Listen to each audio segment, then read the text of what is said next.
Hello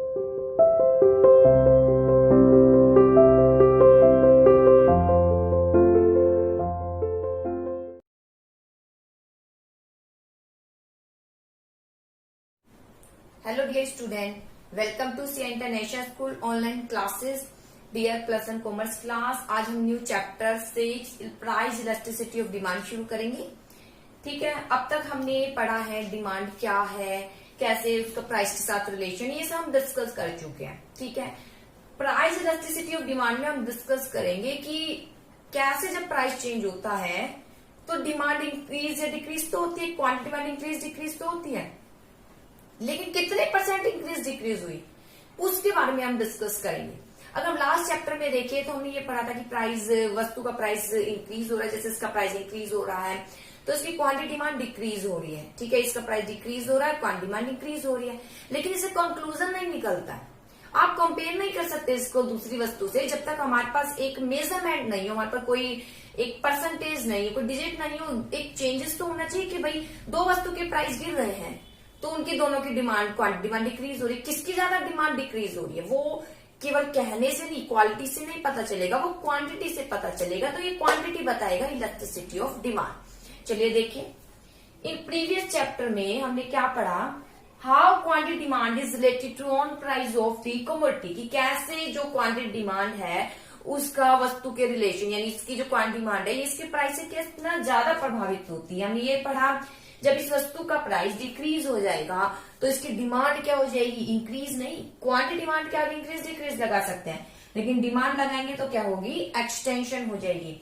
ऐसे ही अगर इसका प्राइस इंक्रीज हो जाता है तो इसकी डिमांड क्या हो जाएगी, कॉन्ट्रैक्शन हो जाएगी। लेकिन इससे कुछ कंक्लूजन निकल कर नहीं आता, इससे हम कंपेरिजन नहीं कर सकते। इलास्टिसिटी ऑफ डिमांड क्या बताता है, इलास्टिक डिमांड हमें ये बताएगा कि अगर प्राइस चेंजेस हुआ है तो क्वांटिटी डिमांड में कितना परसेंट चेंजेस हुआ, एक डिजिट को शो करेगा, जिसके माध्यम से हम एक वस्तु की दूसरी वस्तु से क्या कर सकते हैं, कंपैरिजन कर सकते हैं। इसे बोलते हैं प्राइस इलास्टिसिटी ऑफ डिमांड। वैसे मैं इलास्टिसिटी ऑफ डिमांड के बारे में बता रही थी। इलास्टिसिटी ऑफ डिमांड में जो इलास्टिसिटी को बता रहा है, क्या इलास्टिसिटी यानी लोचशीलता, फ्लेक्सिबिलिटी को बता रहा है। क्या फ्लेक्सिबिलिटी की प्राइस में चेंज होता है तो डिमांड में फ्लेक्सिबिलिटी आती है, कभी डिमांड इंक्रीज हो रही है, ठीक है, ये क्वांटिटी डिमांड इंक्रीज हो रही है, कभी क्वांटिटी डिमांड क्या हो रही है, डिक्रीज हो रही है। तो इलास्टिसिटी ऑफ डिमांड को बेटा तीन पार्ट्स में बांटा गया है। First of all price elasticity of demand, इसको ईडी भी लिख सकते हैं। ठीक है, दूसरा इनकम इलास्टिसिटी ऑफ डिमांड, तीसरा है क्रॉस प्राइस इफेक्ट, जो कि आपने लास्ट वीडियो में देखा था, इलास्टिसिटी ऑफ डिमांड। लेकिन आपके चैप्टर में सिर्फ price elasticity of demand he discuss किया गया है।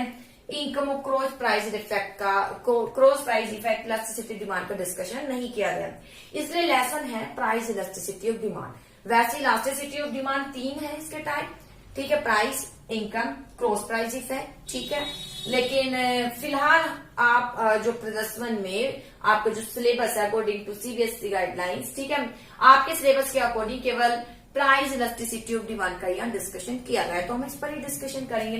तो चलिए, प्राइस इलास्टिसिटी ऑफ डिमांड क्या है। प्राइस इलास्टिसिटी ऑफ डिमांड में कि प्राइस में जितना परसेंट चेंजेस होता है, ठीक है, उसके according percentage change in quantity demand, यानी क्वांटिटी डिमांड में कितना परसेंट चेंज हुआ। अगर प्राइस चेंज हुआ है तो क्वांटिटी डिमांड में कितना परसेंट चेंजेस हुआ, इसको जो बताता है उसे बोलते हैं प्राइस इलास्टिसिटी ऑफ डिमांड। जो क्या बताता है, percentage change in quantity demand, जिसका रिलेशन है किसके साथ, परसेंटेज चेंज इन प्राइस। ठीक है, इससे परसेंट पता चल जाता है ताकि हम क्या कर सके, कंपैरिजन कर सके। तो बेटा यहाँ कुछ न्यूमेरिकल सोल्व करेंगे। न्यूमेरिकल के लिए जो फॉर्मूला यूज किया जाएगा वो देखिए, न्यूमेरिकल के लिए जो फॉर्मूला यूज किया जाएगा, ED is equal to, ED यानी इलास्टिसिटी ऑफ डिमांड। ठीक है, ईडी इज इक्वल टू है इलास्टिसिटी ऑफ डिमांड, इसके आगे आएगा माइनस साइन। बेटा माइनस साइन किसको शो करता है, इनवर्स रिलेशन को।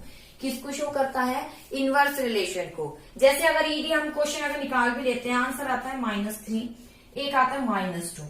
अब अगर हम बोले कि इसमें ग्रेटर कौन है, सीधी सी बात है, मैथमेटिक्स में जैसे आपने पढ़ा है जी ग्रेटर ये है, ठीक है, लेकिन यहाँ ये कहना रॉन्ग होगा। क्यों, इसके आगे जो माइनस साइन है ये -2 नहीं है, ये माइनस साइन सिर्फ रिलेशन को बताता है। ये माइनस साइन किसको बताता है, रिलेशन को। इट मीन आंसर 3 है और आंसर 2 है। आप बताइए कौन ग्रेटर है, टू ग्रेटर है। ठीक है, तो इस तरीके से आपको इन बातों का थोड़ा ध्यान रखना है। जैसे हम न्यूमेरिकल की ओर जाएंगे, पहले मैं इसका फॉर्मूला बता देती हूँ। देखिए फॉर्मूला क्या है, इलास्टिसिटी ऑफ डिमांड निकालने का, ED is equal to minus percentage change in quantity demand upon percentage change in price. इसके बाद आता है percentage change in quantity demand. कैसे निकलता है, ये निकलता है यानी चेंज इन डिमांड, डिमांड में कितना चेंज हुआ है, अपॉन इनिशियल डिमांड, ठीक है, मल्टीप्लाई 100, परसेंटेज निकल जाएगा। ऐसे ही इसका निकालेंगे तो चेंज इन प्राइस, ठीक है, upon initial price. Initial price यानी पहले वाला जो प्राइस है, ठीक है, चेंज इन प्राइस, जैसे बेटा प्राइस ही है 1 था 2 हो गया, क्वांटिटी डिमांड 2 थी 1, तो इसे बोलेंगे इनिशियल प्राइस और इसे बोलेंगे जो आगे चेंज हुआ है। ठीक है, यानी इनको दोनों को जो अंतर करेंगे वो कहलाया जाएगा चेंज इन डिमांड, और सॉरी प्राइस की ओर है चेंज इन प्राइस। कितना प्राइस में चेंजेस हुआ है, 2 में से 1 माइनस कीजिए 1। ऐसे चेंज इन डिमांड को कैसे लिखेंगे, Q1 में से माइनस करेंगे Q। देखिए ये रहा चेंज इन डिमांड, ये है Q1 जो बाद वाला है, इनिशियल को बोलते हैं Q, तो माइनस कर दीजिए, ठीक है ना। क्वांटिटी डिमांड डिक्रीज हो गई, इस तरीके से आप शो करेंगे, माइनस में आ जाएगा, ठीक है। और इनिशियल डिमांड आपको पता है शुरू में 2 है, तो इस तरीके से इनिशियल डिमांड लिखेंगे। ऐसे ही change in price, change in price कितना है, 1 है जी, पॉजिटिव 1 है, यानी कैसे निकालेंगे, P1 minus P upon P। P1 कैसे निकलेगा, P1 ये रहा, P1 ये रहा, जो 2 है उसमें से माइनस करेंगे इनिशियल प्राइस अपॉन 1, ठीक है, माइनस करेंगे तो 1 अपॉन 1 आ जाएगा। इस तरीके से बेटा इसको सोल्व किया जाता है। फिलहाल मैं अभी सॉल्यूशन नहीं, मैं आपको फिलहाल फॉर्मूला बता रही हूँ। इनिशियल वाला बताया है, इनिशियल डिमांड किसको बोलते हैं, इनिशियल प्राइस किसको बोलते हैं। जब बेटा Q1 में से माइनस करते हैं Q, तो निकल कर आता है डेल्टा Q। डेल्टा Q यानी अंतर को शो कर रहा है, ठीक है, अपॉन Q।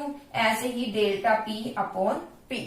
जब इसका हम सॉल्यूशन करते हैं, ये डिवाइड में है, ये किस में चला जाएगा, मल्टीप्लाई में चल जाएगा, तो डेल्टा Q डेल्टा P बचा, मल्टीप्लाई, ठीक है, डेल्टा Q अपॉन Q लिखेंगे, ये रिवर्स हो जाएगा, P ऊपर चला जाएगा, डेल्टा P नीचे। आप इसको ऐसे भी लिख सकते हैं, delta Q upon delta P, इसको यहाँ लिखे यहाँ लिखे कोई मैटर नहीं है, P अपॉन Q, आगे आ जाएगा माइनस का साइन, ठीक है। तो ये फॉर्मूला बन गया ईडी का, minus delta Q upon delta P multiply P upon Q।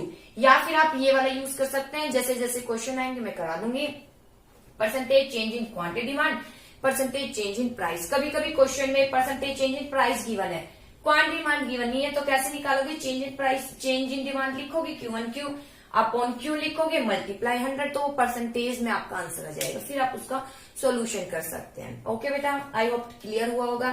चलिए इसके बाद आगे आता है, कुछ क्वेश्चन गिवन है ऐसे ही जैसे मैंने कराया, इसी तरीके से एक बार रीड कर लीजिएगा। बाकी एक्चुअली जब मैं क्वेश्चन कराऊंगी तब सारी एक साथ कराऊंगी, इसका भी पहले मैं थ्योरी ले लेती हूँ। चलिए बाकी रिवीजन के लिए आप ले सकते हैं, जैसे क्वेश्चन में चलो करा ही देती हूँ।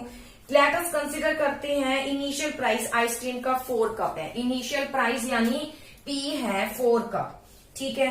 इसके बाद है इनिशियल डिमांड, इनिशियल डिमांड यानी Q आइसक्रीम की कितनी की जाती है, 1 कप, प्राइस 4 रुपीज है, ठीक है, तो P और Q है। इसके बाद अगर प्राइस आइसक्रीम का गिर जाता है तो यानी P1 कितना गिर जाता है, ये आ जाता है गिरकर 2 हो जाता है, 2 रुपीज, ठीक है। तो डिमांड इंक्रीज हो जाती है, यानी Q1, डिमांड इंक्रीज मतलब Q1 कितना हो जाता है, 4 हो जाता है। तो बेटा अभी इजिली आप इसको निकाल सकते हो, जैसे मैंने ये बताया है। Q1 में से Q माइनस करेंगे तो डेल्टा Q हो जाएगा, P1 में से P माइनस करेंगे, P1 में से P माइनस करेंगे, डेल्टा P आ जाएगा, अपॉन P है, इजिली आप इसको सोल्व कर सकते हैं। मैंने बता दिया है कि किस तरीके से लिखना है, शुरुआती P को P, अगर चेंजेस हो रहा है उसके बाद लाइन में चेंजेस है तो P1, ऐसे शुरुआत में जो क्वांटिटी है उसे Q, चेंजेस हो रहा है उसे Q1, इजिली आप इसको यहाँ पुट अप करके निकाल सकते हैं। चलिए इसके बाद आता है 2 क्रिटिकल क्वेश्चन से। बेटा न्यूमेरिकल हम वैसे डिस्कस करेंगे बाद में, बाकी आप थोड़ा सा प्रैक्टिस के लिए निकाल सकते हैं, ठीक है। इसके बाद आता है 2 क्रिटिकल, यहाँ क्वेश्चन अराइज होते हैं। क्या क्वेश्चन अराइज होता है, why should change in quantity and price be consider as percentage change and why should minus sign be prefixed in the equation estimate equation elasticity of demand।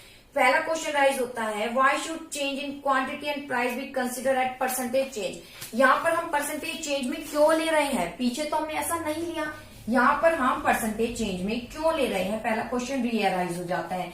दूसरा जो हमने अभी formula लिखा था ED is equal to minus का sign लगाए थे, minus का साइन क्यों लगाते हैं, दोनों के आंसर मैं दे चुकी हूँ। फिर देख लेते हैं माइनस साइन पहले आ जाता है, माइनस साइन क्यों लगाया जाता है, माइनस साइन क्या बताता है, इनवर्स रिलेशन बताता है। क्या बताता है, इनवर्स रिलेशन बताता है, किसके बिटवीन, प्राइस और उसकी क्वांटिटी डिमांड के between. Inverse relation means price अगर इंक्रीज हो रहा है तो वस्तु की क्वांटिटी डिमांड क्या हो रही है, डिक्रीज। ऐसे ही प्राइस डिक्रीज हो रहा है तो वस्तु की क्वांटिटी डिमांड क्या हो रही है, इंक्रीज हो रही है। ये इसको बताता है माइनस साइन, इसलिए ये आगे लगा होता है। ठीक है, बाकी अगर आंसर ऐसे आ जाता है ईडी का आंसर -4 है, ईडी का आंसर -3 है, तो बेटा इसमें ग्रेटर -4 ही है। मैथमेटिक्स के अकॉर्डिंग नहीं चलेंगे, मैथमेटिक्स में माइनस साइन को लिया जाता है, लेकिन यहाँ माइनस साइन सिर्फ रिलेशन को बता रहा है आंसर -4, ये आंसर 4 ही है और आंसर 3 है, उसको आप जो है क्या कर सकते हैं, कंपेरिजन कर सकते हैं। ठीक है, दूसरा क्वेश्चन था कि क्यों यहाँ पर क्वांटिटी और प्राइस को परसेंटेज में कन्वर्ट करते हैं।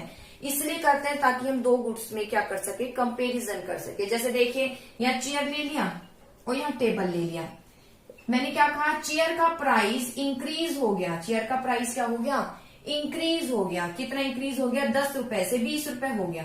ठीक है, जिसके कारण इसकी क्वांटिटी डिमांड क्या हो गई, डिक्रीज हो गई। क्वांटिटी डिमांड कितनी डिक्रीज हो गई, पहले आप कितनी खरीद रहे थे, मान लीजिए 50 खरीद रहे थे, अब 25 खरीद रहे हैं। ठीक है, ऐसे ही अगर मैं, ये तो चेयर का था, अगर मैं टेबल का लिखूं, ठीक है, ये चेयर का था, ऐसे अगर मैं टेबल का लिख देती हूँ कि टेबल का प्राइस इंक्रीज हो गया। ठीक है, कितना इंक्रीज हो गया, ठीक है, जैसे 10 है, ठीक है, 50 है, 50 से 100 लिख दो, कुछ भी लिखिए। ठीक है, 10 है, समझ लीजिए 10 से 15 हो गया प्राइस। ठीक है, और तो इसकी क्वांटिटी डिमांड क्या हो गई, डिक्रीज हो गई। डिक्रीज कितनी हो गई, कुछ भी चाहे सेम लिख दीजिए, 50 से 25। फिलहाल समझाने के लिए बोल रही हूँ। तो बेटा अगर हम पीछे चैप्टर में करें तो पीछे चैप्टर में सिर्फ हम ये कहेंगे, अगर हम एब्सोल्यूट चेंजेस की ओर देखा जाए, परसेंटेज में नहीं निकालते, तो एब्सोल्यूट चेंज हम यही देखेंगे कि प्राइस 10 से 20 हो गया, यानी डबल हो गया, प्राइस क्या हो गया, डबल हो गया, हम इस तरीके से कहेंगे। ठीक है, अगर परसेंटेज में नहीं निकालते तो क्वांटिटी डिमांड क्या हो गई, हाफ हो गई। क्वांटिटी डिमांड क्या हो गई, हाफ, 50 से सीधा 25 हो गई, ये कहेंगे। ऐसे ही टेबल का भी हम ये कहेंगे कि प्राइस में जो है क्या हो गया, डबल तो नहीं हुआ, हाफ जो है प्राइस इंक्रीज हो गया। 10 था, इसका हाफ इंक्रीज हो गया, यानी 15 हो गया, तो इसकी जो क्वांटिटी डिमांड है क्या हो गई, हाफ हो गई। हाफ ही क्या हो गई, डिक्रीज। प्राइस हाफ जब इंक्रीज हुआ, क्वांटिटी डिमांड भी हाफ क्या हो गई, डिक्रीज हो गई। आप इस तरीके से कहेंगे एब्सोल्यूट चेंजेस में, परसेंटेज में नहीं निकालेंगे, कंक्लूजन नहीं निकलेगा इससे, आप कंपैरिजन नहीं कर पाएंगे। कंपैरिजन कब कर पाएंगे, जब आपके पास डिजिट होगी कि अगर इसका प्राइस चेंज हुआ है तो क्वांटिटी डिमांड में कितने % चेंजेस हुआ है, प्राइस कितने % चेंज हुआ। ऐसे अगर इसका प्राइस चेंज हुआ है, इसकी क्वांटिटी डिमांड में कितना % चेंज हुआ। ठीक है सॉरी, तो ये सिर्फ कौन बताता है, elasticity of demand, price elasticity of demand. ठीक है, इसलिए प्राइस इलास्टिसिटी डिमांड में क्या किया जाता है, देखा, प्राइस इलास्टिसिटी डिमांड में क्वांटिटी और प्राइस में क्या निकाला जाता है, परसेंटेज चेंज। क्यों, ताकि हम दोनों की, चेयर और टेबल की क्या कर सके, कंपैरिजन कर सके, टेबल और चेयर की क्या कर सके, कंपैरिजन कर सके। इसलिए ही price elasticity of demand use किया जाता है। अगर दो वस्तु का क्या करना है, कंपैरिजन करना है। केवल ये कहने से उसका प्राइस बढ़ रहा है जी, इसलिए उसकी क्वांटिटी डिमांड इंक्रीज है, जी इसका प्राइस डिक्रीज है इसलिए इसकी क्वांटिटी डिमांड इंक्रीज है, ऐसा कोई कंक्लूजन खास निकल कर नहीं आता जब तक एक डिजिट नहीं पता चले।